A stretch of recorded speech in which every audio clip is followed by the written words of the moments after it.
আসসালামু আলাইকুম। আজ 40 ফিট বাই 50 ফিট অর্থাৎ 2000 স্কয়ার ফিটের 1 ইউনিটের একটি বাড়ির ডিজাইন উপস্থাপন করার চেষ্টা করব। প্রথমে আসা যাক এ ধরনের একটি ডিজাইনের বাড়ি নির্মাণ করতে হলে আমাদের কতটুকু জমির প্রয়োজন। যেহেতু 40 ফিট বাই 50 ফিট অর্থাৎ 2000 স্কয়ার ফিট জায়গা প্রয়োজন বাড়ি নির্মাণ করার জন্য, আর পাশে কিছু জায়গা ছেড়ে সেক্ষেত্রে 5 শতক জমি হলেই এই ধরনের একটি ডিজাইনের বাড়ি নির্মাণ করা সম্ভব। এবার আসা যাক এই ডিজাইনে কি কি সুবিধা থাকছে। এই ডিজাইনে প্রথমে একটি গ্যারেজ রুম, তার পাশেই সিঁড়ি দিয়ে প্রবেশ করে এখানে হল রুম, বড় সাইজের একটি হল রুম, তার সাইজ হলো 13 ফিট 8 ইঞ্চি বাই 17 ফিট 4 ইঞ্চি।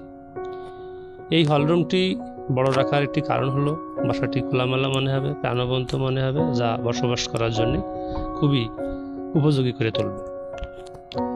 এর পাশেই এই সিঁড়ি রুমের পাশেই আরেকটি প্রবেশ পথ আছে, সেখান থেকে লিভিং রুমে যাওয়া যাবে।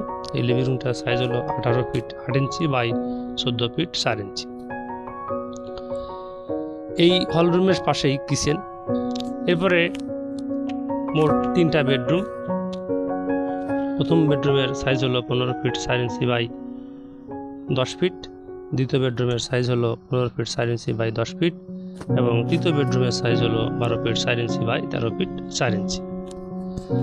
এই ডিজাইনে মোট 2টি বাথরুম আছে। একটি অ্যাটাচড বাথরুম, তার সাইজ হলো 7 ফিট বাই 5 ফিট 8 ইঞ্চি এবং যেটি কমন বাথরুম সেটির সাইজ হলো 6 ফিট। যেটি কমন বাথরুম সেটির সাইজ হলো 6 ফিট 8 ইঞ্চি বাই 5 ফিট 8 ইঞ্চি।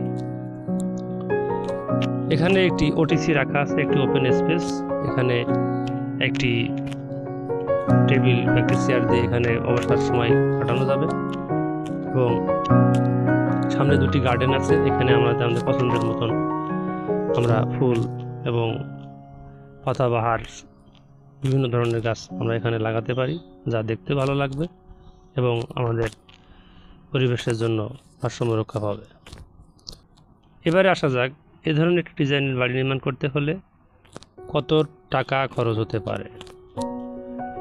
এই বিল্ডিংটি যদি 3 তলা ভিত দিয়ে নিচতলার কাজ শেষ করতে চান, সেই ক্ষেত্রে খরচ হতে পারে 34 থেকে 35 লক্ষ টাকা। এরপর প্রতিতলার জন্য খরচ হতে পারে 24 থেকে 25 লক্ষ টাকা। দর্শক, এ ধরনের একটি ডিজাইনের বাড়ি আপনি শহরে কিংবা গ্রামে নির্মাণ করতে পারেন। যদি শহরে নির্মাণ করেন এই গ্যারেজ রুমটি অবশ্যই রাখার এখানে চেষ্টা করবেন, আর যদি গ্রামে করতে চান সেই ক্ষেত্রে এখানে এটি বেড হিসেবেও ব্যবহার করতে পারেন। দর্শক, আজ এ পর্যন্ত।